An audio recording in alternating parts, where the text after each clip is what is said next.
Gaddaa gaddu. Abdii kutuun dawaan qabu onnee cabsee sammuu onsaa burqaa yaadaaf abjuu guddaa keessa nama haree gogsaa. Kophaa baasee garaa meeshaa itti saasii rakkootti himaa mudannoo kee kana caalaa maaltu ulfaata maaltu cimaa.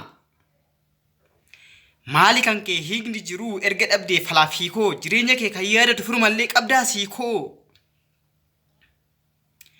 Milkooma keef kan gammadu dhukkuba keef darbee aadee kan bilbileessi dubbisu jireenya kee ofii yaadee. Hin qabdu.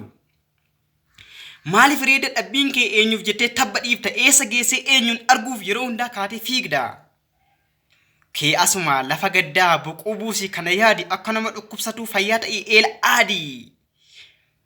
Yoo siin jedhee si tasaase abdii kutuun akka malee dubbii soba harka laatiin darbii deemi yaa qaxalee. Fuuldura kee waatu jira burqaa guddaaf lafa akka suutan deemiin darbii fiigi furtuun saayyusuma harkaa. Namni kaayyoo rakkatullee tasa kuftee tasan baddu maaf gaddita yaa qaxalee ofii isaatii gaddaa gaddu.